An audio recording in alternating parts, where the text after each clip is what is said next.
내가 주를 의뢰합니다.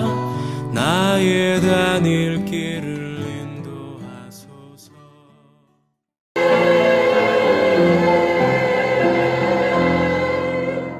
아멘. 감사합니다. 우리 앞뒤 좌우로 인사하겠습니다. 반갑습니다. 사랑합니다. 축복합니다.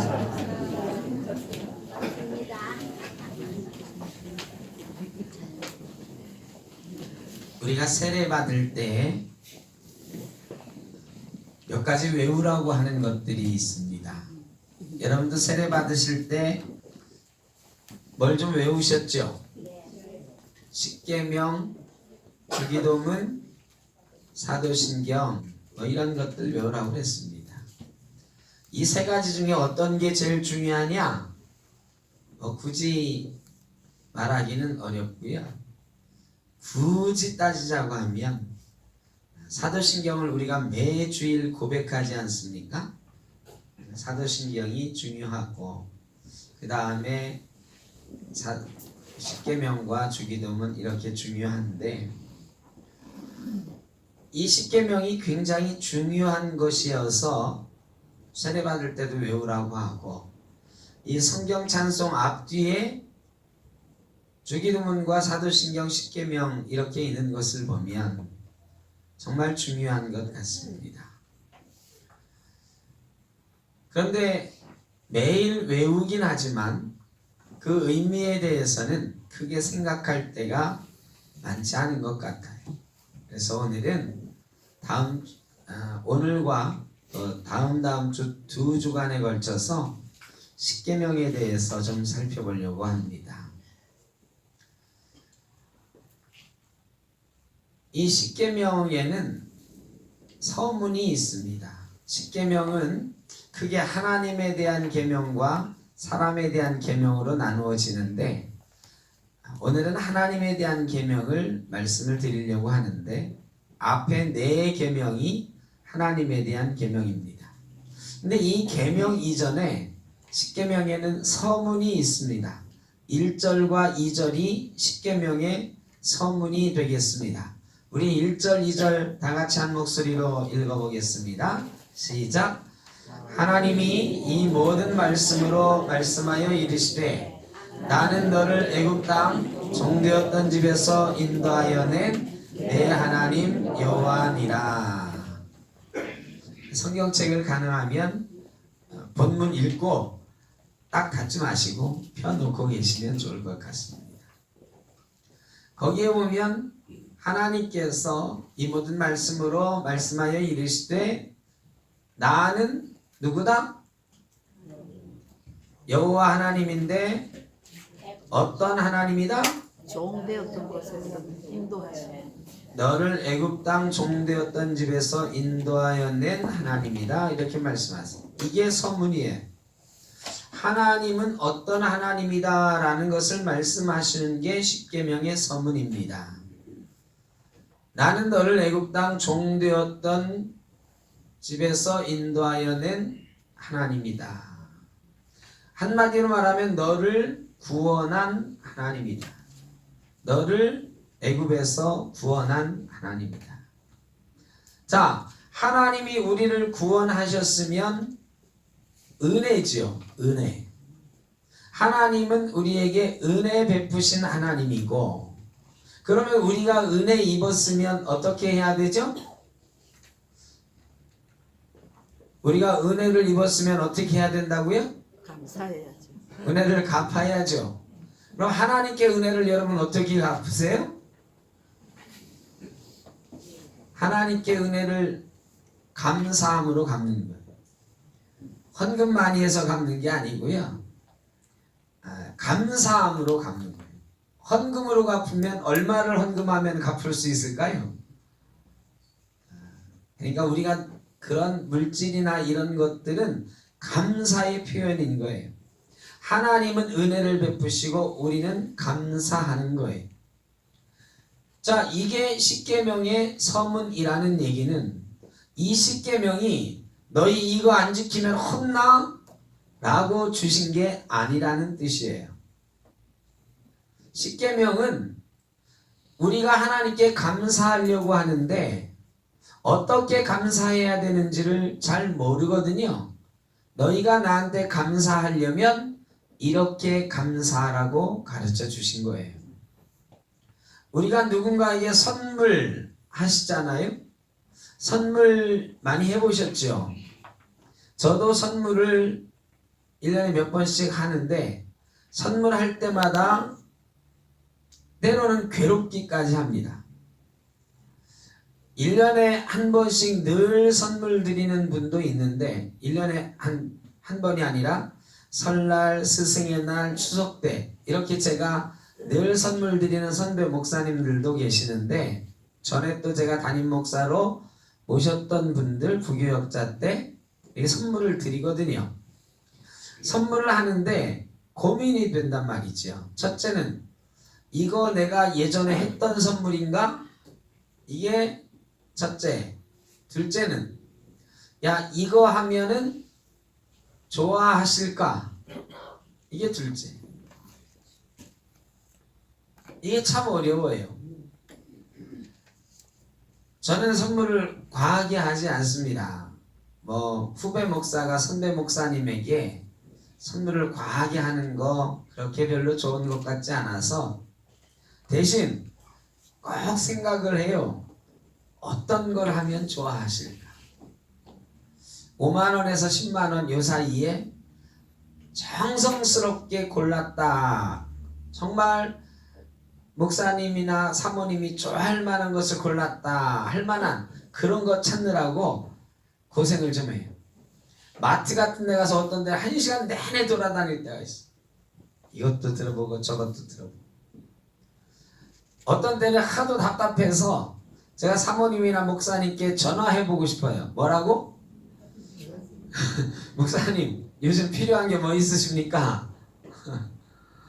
이런 거 해보고 싶어요. 그런데 그렇게는 참아 못하죠. 그럼 뭐라고 하시겠어요?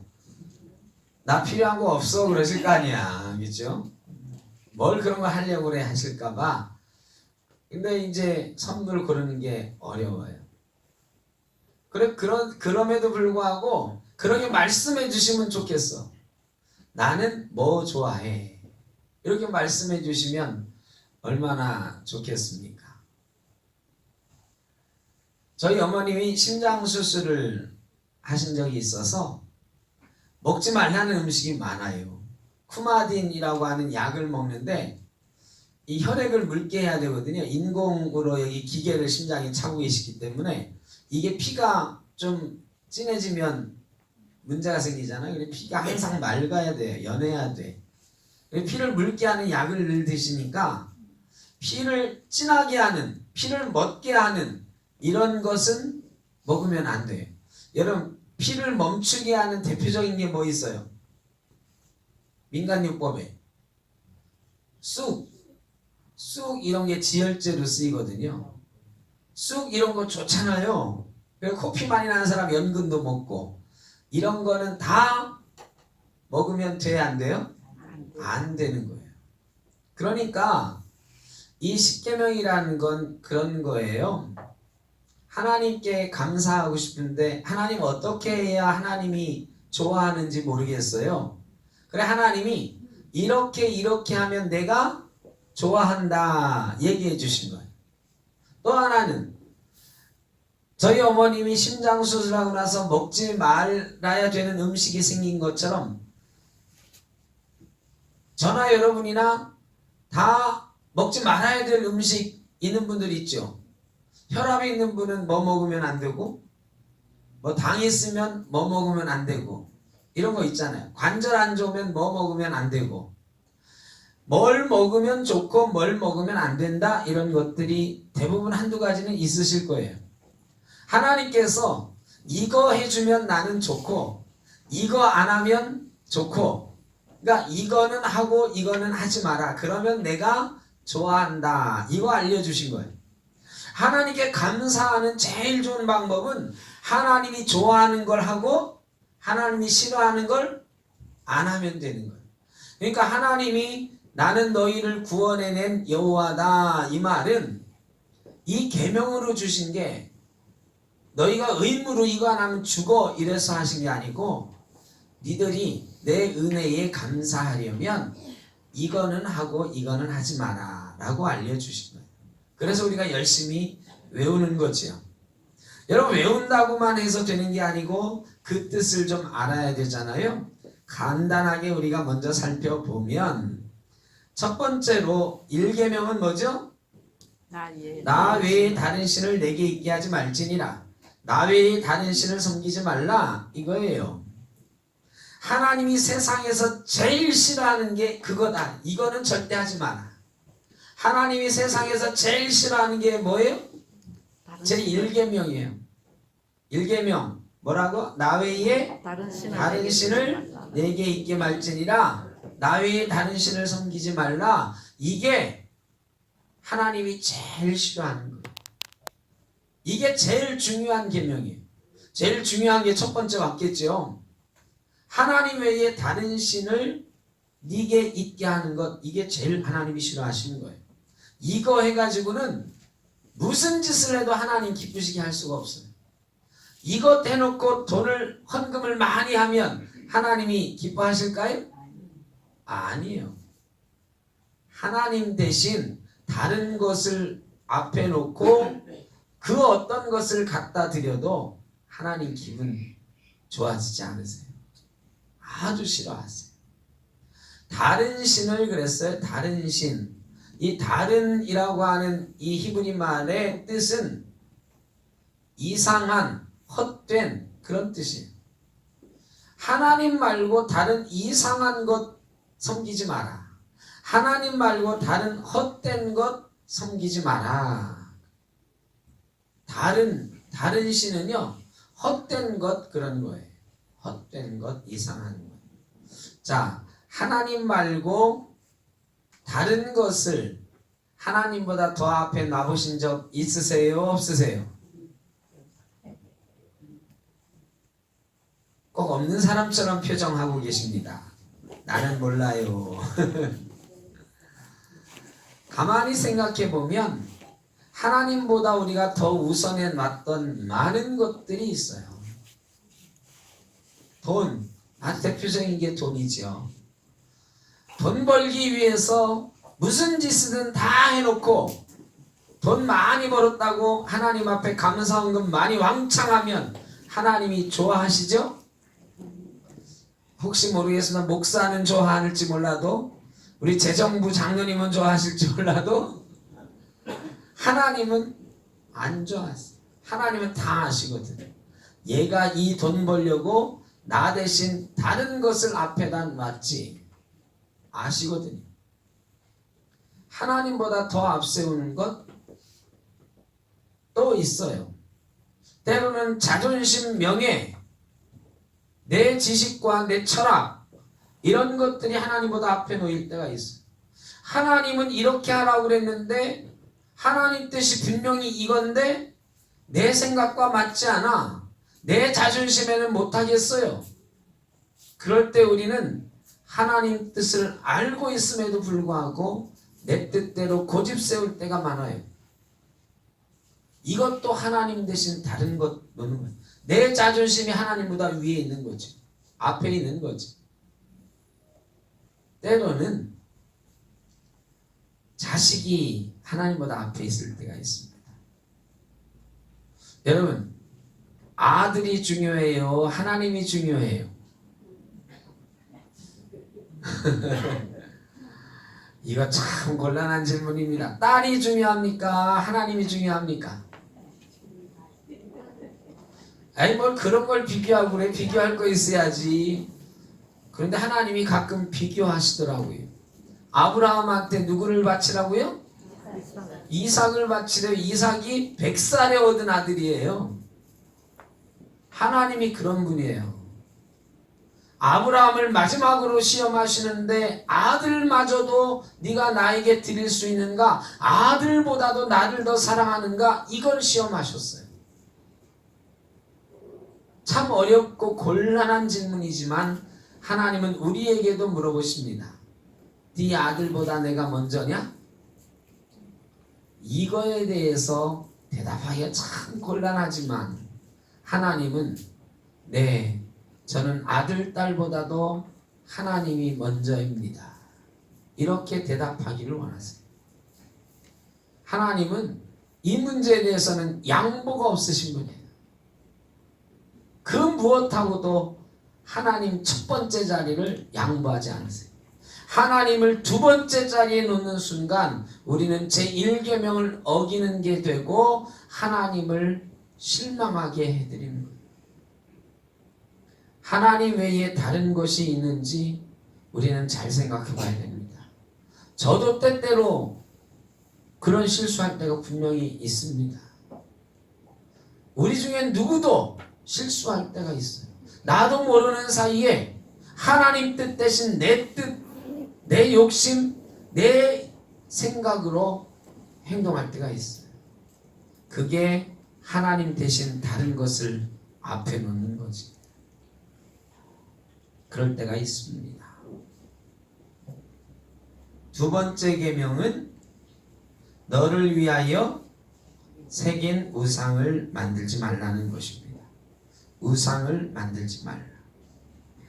이스라엘 백성이 모세가 하나님께 십계명 받으러 간 사이에 뭘 만들었나요? 금송아지를 만들었어요. 자, 금송아지를 왜 만들었을까요? 금송아지를 만들 때 모세가 오래돼도 내려오지 않으니까 만들었어요. 시간이 며칠이 지나도 하나님 만나러 갔다고 하는 모세가 내려오지 않는 거예요. 그러니까 이스라엘 백성들 사이에 모세가 없으니까 불안하다 이런 생각이 드는 거예요. 여태까지는 하나님하고 누구만 얘기했어요? 모세가 얘기했어요. 그럼 모세가 하나님 뜻이라고 알려주고 하나님 말씀이라고 알려줬는데 모세가 하나님 만나러 갔다 해놓고는 한참 돼도 안 내려와요. 그때 40일 만에 내려왔거든요. 근데 며칠이 지나도 안 내려오니까 이스라엘 백성들 사이에서 아론에게 우리가 하나님이라고 믿을 만한 뭔가를 좀 만들어 주십시오 한 거예요. 여러분, 금송아지가 누구를 상징하는 거였어요? 하나님. 이게 다른 신을 상징하는 거였나요? 하나님을 상징하는 거였어요. 하나님. 금송아지 만들어 놓고 뭐라고 했어요? 이것이 우리를 애굽에서 인도해낸 하나님이다 그랬어요. 그러니까 우상을 만들지 말라고 하는 거는요, 부처상을 만들지 말라, 뭐 동물의 상을 만들지 말라 이런 뜻도 있지만 그런 것 말고 먼저는 하나님을 상징하는 그 어떤 모양도 만들지 마라 이런 뜻도 담겨 있는 거예요. 여러분, 금송아지 누구를 상징하는 거였어요? 하나님을 상징하는 거였어요. 그거 우상입니까? 아닙니까? 우상이라고요. 우상을 만들지 말라고 그래서 하나님 말고 다른 신을 상징하는 것들 이런 것만 우상이라고 우리가 생각하면 안 된다는 거죠. 어떤 사람 그런 사람이 있어요. 십자가 목걸이 들고 다니면서 이 목걸이 붙잡고 하나님이 나와 함께 계신다, 하나님이 나와 함께 계신다 늘 생각해요. 굉장히 좋은 거죠. 그런데 어느 날 아침에 일어나서 잘 때는 목걸이를 풀어놓겠죠. 근데 아침에 일어나서 다시 목걸이를 하려고 하는데 목걸이가 없어졌네? 이 사람이 벌벌벌 떨기 시작했어요. 왜? 하나님이 없어졌다고. 그래가지고 나가서 일도 못하고 하루 종일 불안했다는 거야. 아유, 하나님이 안 계신데 어떻게 하지? 여러분, 그분한테는 목걸이가 하나님. 십자가 목걸이가 하나님이에요. 그거 진짜 하나님인가요? 그게 우상이에요. 우상. 그러니까 우상은 왜 만드느냐? 하나님은 보이지 않으시잖아요. 보이지 않으니까 여러분, 눈에 안 보이면 불안한 거예요. 모세가 눈에 안 보이니까 불안했거든요. 그래서 눈에 보이는 뭔가를 만들어 달라 그런 거예요. 우상을 만드는 이유는 딱 하나예요. 하나님을 어떻게 만들려고? 보이는 것으로 만들려고 하는 인간의 마음이에요. 여러분, 본다고 하는 것은 굉장히 중요한 거거든요. 어떤 사람은 그렇게 말해요. 나는 내 눈에 보이는 것만 믿는다. 어떤 사람은 그런 사람도 있어요. 보이지 않는 것은 나는 절대 안 믿는다. 내 눈에 보이는 것만이 진실이다. 그런데 하나님은 눈에 보이나요? 안 보이나요? 눈에 안 보여요. 여러분, 믿음이 어려운 게 왜 어려우냐? 하나님 계시면 좀 보여줘봐 그러는 예수 안 믿는 사람들이 있거든. 그런 사람들한테 하나님 딱 꺼내서 보여줄 수 있으면 얼마나 좋겠어요? 그러면 하나님 안 믿을 사람, 예수 안 믿을 사람? 없어요. 야, 하나님 계시면 좀 보여줘봐. 이 말이 참 어려워. 하나님을 믿기 어려운 제일 큰 이유는 뭐다? 보이지 않기 때문이다. 보이지 않기 때문입니다. 그런데 히브리서 11장에는 뭐라고 그랬냐면 믿음은 바라는 것들의 실상이요 보이지 않는 것들의 증거다 그랬어요. 믿음은요 보이지 않는 것을 믿는 거예요. 눈에 보이는 것만을 믿는 게 믿음이 아니고요. 우리의 믿음은 보지 못하는 것들을 믿는 게 우리의 믿음이에요. 그래서 어려운 거죠. 예수님이 부활하셨을 때 제자들이 예수님 살았다 막 좋아했어요. 그 자리에 없었던 도마가 돌아왔더니 예수님 오셨다 가셨대. 그랬더니 도마가 뭐라고 그랬어요? 나는 내 손으로 만져보기 전에는 못 믿어 그랬어요. 예수님이 오셔가지고 뭐라고 그랬어요? 손 만져봐라, 옆구리 만져봐라. 만져보고 나니까 도마가 뭐랬어요? 나의 주 나의 하나님 그랬어요. 그랬더니 예수님이 나의 주 나의 하나님을 고백했다고 칭찬해 주셨나요? 아니요. 네가 나를 본고로 믿느냐? 보지 않고 믿는 자가 복이 있도다. 이런 믿음은요 보지 않고 믿는 거예요. 보지 않고 믿는 자가 복된 거예요. 그런데 우리는 자꾸 우상을 만드는 거예요. 수많은 우상들을 만들고 살죠.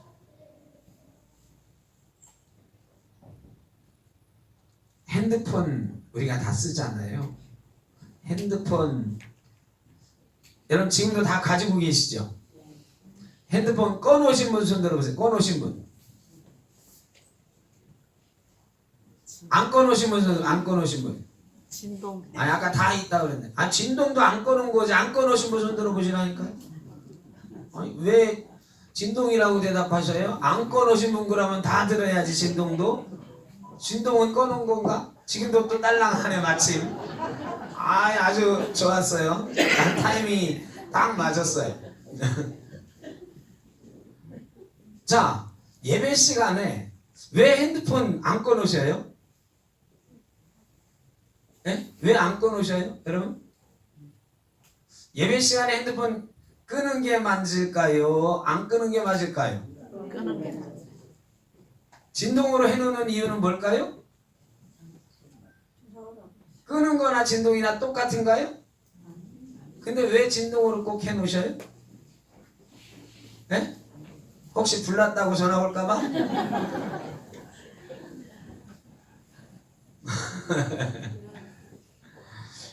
저는 저도 가끔은 잊어버리고 여기 주머니 넣고 들어올 때가 있는데 저는 하여간 예배 들어올 때는 안 갖고 들어옵니다.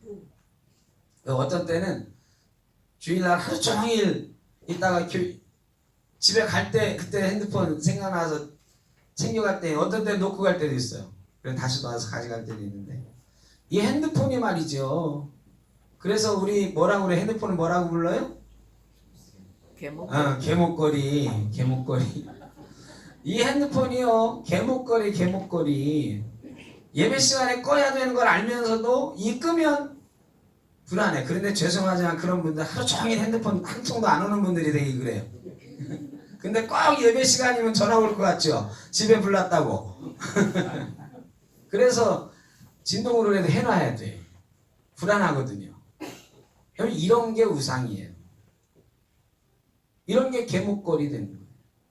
우상에게 절하지 말라, 섬기지 말라 그랬는데요. 절한다고 하는 것은요, 마음을 주는 거예요. 섬기지 말라고 하는 말은요, 번역하면, 좀 더 정확히 번역하면 노예가 되지 말라 이런 뜻이에요.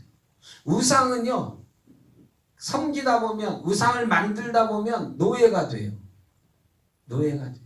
핸드폰 전화 하루 종일 안 와도, 여러분 아침에 나올 때 핸드폰 잊어버리고 나왔어요. 예배가 됩니까 안 됩니까? 예배 돼요? 어떤 사람들 예배가 안 돼요. 불안해 막. 응? 핸드폰 없으면 불안해. 김들랑 권사님, 핸드폰 잃어버렸을 때 기분이 어떠셨어요? 김들랑 권사님이 얼마 전에 교회 차에다가 핸드폰 놓고 가셨어요. 근데 김들랑 권사님은 제가 보기에는 핸드폰이 개목걸이는 아닌 것 같아. 왜? 그 다음날 또 잊어버리셨더라고. 그러니까 가끔 저렇게 핸드폰을 잃어버려도 할 수 없지만 이런 것도 괜찮은 것 같아요. 자유해야 되는데요. 자유가 안 돼요. 자유가 안 되는 이유는 그거에 끌려다니는 거예요. 종로로 타는 거예요. 우상을 만들면요, 처음에는 야 이게 하나님이야, 십자가 목걸이 가지고서 이게 하나님 상징하는 거야, 난 이 십자가 목걸이 가지고서 나 기도하고 하나님이 나와 함께 계신다고 믿고 살 거야, 이 좋은 뜻에서 시작했죠. 그런데요, 한참 지나면 십자가 목걸이 없으면 불안해지는 거예요. 그러면 이미 그 사람이 십자가 목걸이가 뭐가 된 거다? 우상이 된 거예요. 그거가 개목걸이가 된 거예요.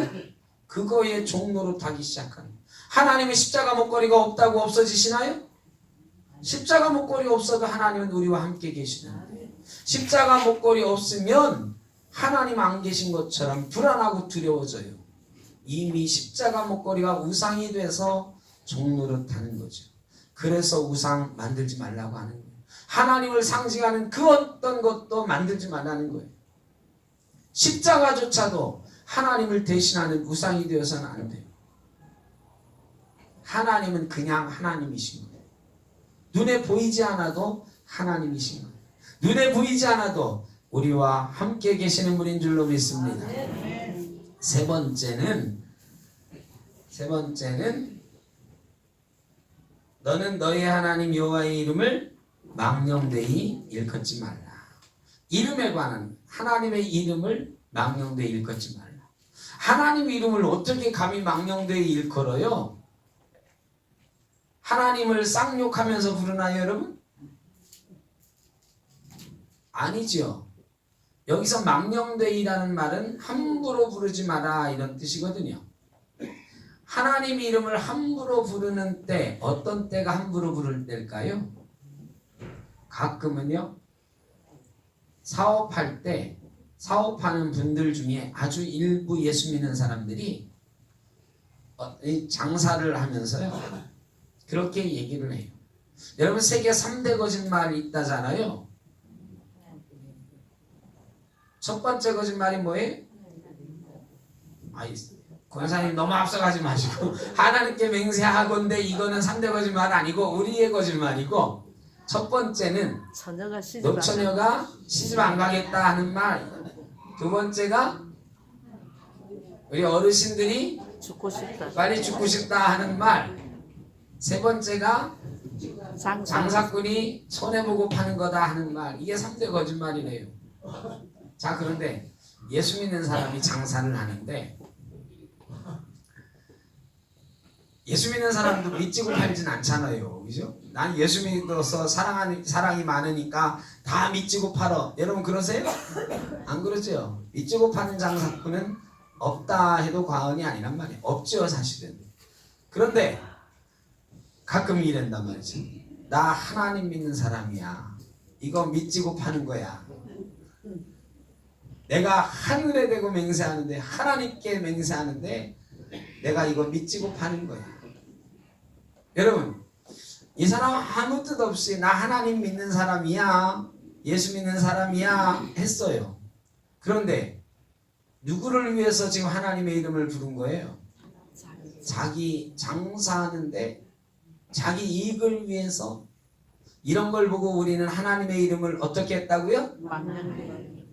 망령되 일컬었다. 속된 말로 하나님 이름을 팔아먹었다 그래요.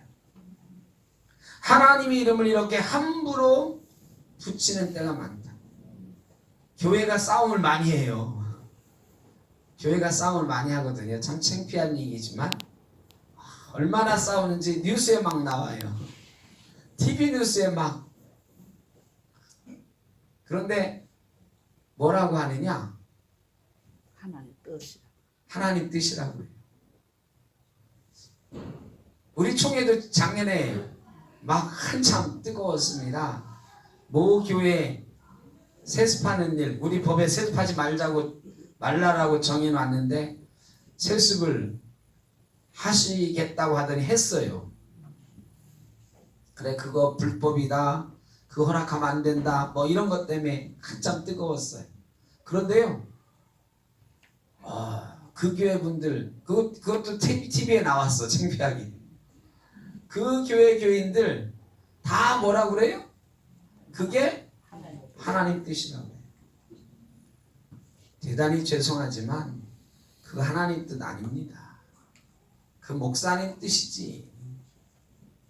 자기 아들 아니면 안 된다고 하니 하나님이 하시는 거지. 하나님이 하는 교회지. 하나님이 주인이신 교회지. 내 아들 아니면 안 돼?